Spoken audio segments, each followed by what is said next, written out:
Hello friends, smart preparation की इस नए वीडियो में आप सभी का स्वागत है। इस नए वीडियो में हम देखेंगे मौलिक कर्तव्य, जो कि संविधान में भाग 4A में इनका वर्णन किया गया है।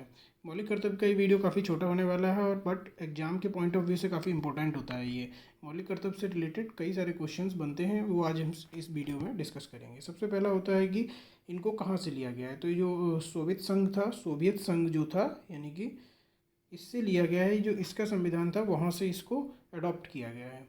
नेक्स्ट आता है कि मूल संविधान में मौलिक कर्तव्य नहीं थे, यानी कि अगर जो मूल संविधान था, जो कि संविधान सभा द्वारा 1947 में जो बनाया गया था, उसमें ये मौलिक कर्तव्य नहीं थे। जबकि 42वें संविधान संशोधन में 1976 में 42वां संविधान संशोधन हुआ था 1976 में, सरदार स्वर्ण सिंह समिति की अनुशंसा पर, यानी कि जो समिति बनाई गई थी, कमेटी जो एक गठित की गई थी, उसका नाम था सरदार स्वर्ण सिंह समिति। इसकी अनुशंसा पर भाग 4A यानी कि 4A और भाग 4 के अंतर्गत जो आर्टिकल है 51A है, यानी कि जो पार्ट 4A के अंतर्गत आर्टिकल जो है वो 51A के रूप में इनको जोड़ा गया। यानी कि मूल संविधान में मौलिक कर्तव्य नहीं थे। 1976 में सरदार स्वर्ण सिंह कमेटी की सिफारिशों पर जो आर्टिकल है वो 51A है, पार्ट है वो 4A जोड़ा गया। इसमें मौलिक कर्तव्य हैं और ये सोवियत संघ जो था, सोवियत यूनियन था, उसके लिया गया है। नेक्स्ट आता है प्रारंभ में ये 10 थे, यानी कि जो मूल कर्तव्य थे, जो जब जोड़े गए थे तब 10 थे, लेकिन 86वां जो संविधान संशोधन हुआ 86 जो कॉन्स्टिट्यूशनल अमेंडमेंट हुआ 2002 में, तो इसके द्वारा 11वां जो मूल कर्तव्य है, 11वां जो फंडामेंटल ड्यूटी है, वो जोड़ा गया। ये प्रवर्तनीय नहीं है। प्रवर्तनीय का मतलब है इन्फोर्सेबल नहीं है, ये इनको लागू नहीं किया जा सकता है, बल्कि ये सजेस्टिव हैं। ये माना जाता है कि लोग इनका पालन करेंगे, लोगों का ये कर्तव्य है।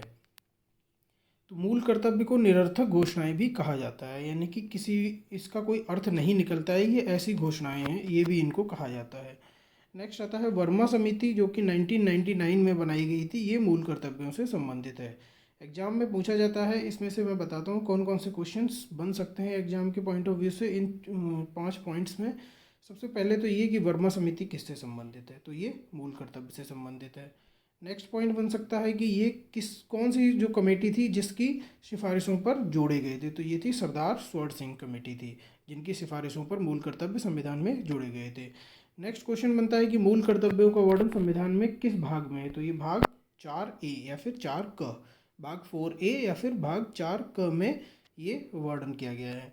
नेक्स्ट आता है कि मौलिक कर्तव्य किस आर्टिकल में है, तो ये 51A में है, 51 में है। नेक्स्ट क्वेश्चन बनता है कि मौलिक कर्तव्यों को कौन से संविधान संशोधन द्वारा जोड़ा गया है।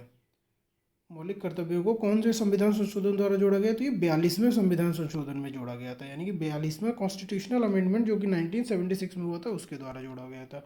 नेक्स्ट क्वेश्चन इसमें बनता है कि मूल कर्तव्य जब जोड़े गए थे तब कितने थे, तो तब 10 थे। और 11वां कब जोड़ा गया, 11वां जोड़ा गया 2002 में 86 कॉन्स्टिट्यूशनल अमेंडमेंट द्वारा। तो इस तरीके से ये जो संभावित क्वेश्चन है, जो प्रोबेबल क्वेश्चन है, वो मैंने इसमें बताए हैं। आगे देखते हैं मौलिक कर्तव्य कौन कौन से होते हैं। पहला मौलिक कर्तव्य होता है कि हमें अपने संविधान का पालन करना है, इसके आदर्श राष्ट्रध्वज राष्ट्रगान का आदर करना है।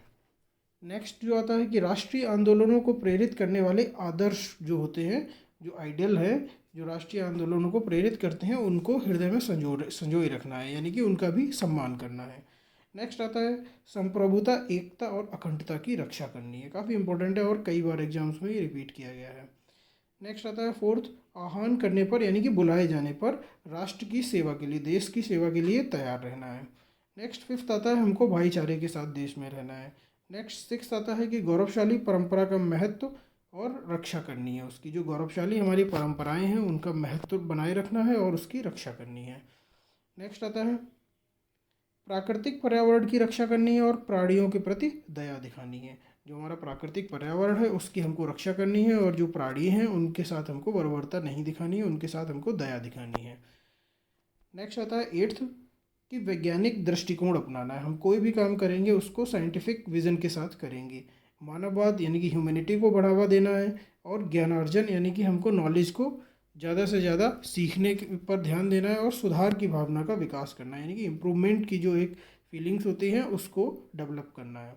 नेक्स्ट आता है सार्वजनिक संपत्ति की सुरक्षा करनी, यानी कि जो पब्लिक प्रॉपर्टीज़ होती हैं, सार्वजनिक जो सरकार द्वारा पब्लिक के इंटरेस्ट में, पब्लिक के हितों के लिए जो प्रॉपर्टीज़ बनाई जाती है उनकी सुरक्षा करनी है। नेक्स्ट आता है व्यक्तिगत विकास, हर व्यक्ति को अपना पर्सनल डेवलपमेंट पर भी ध्यान देना है। नेक्स्ट जो 11th है, जो कि 86 कॉन्स्टिट्यूशनल अमेंडमेंट 86वें संविधान संशोधन 2002 द्वारा जो जोड़ा गया है, वो है कि हर माता पिता का ये कर्तव्य होगा कि अपने वो 6 से 14 वर्ष के बच्चों को शिक्षा प्राप्त करने का एक अवसर देगा।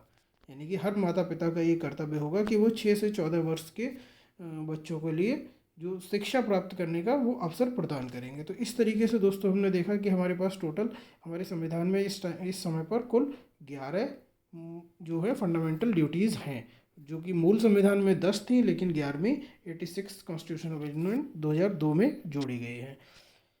थैंक यू दोस्तों फॉर वॉचिंग स्मार्ट प्रिपरेशन। ऐसे ही इन्फॉर्मेटिव वीडियोज़ को देखने के लिए हमारे चैनल को लाइक करिए, शेयर करिए और सब्सक्राइब करिए।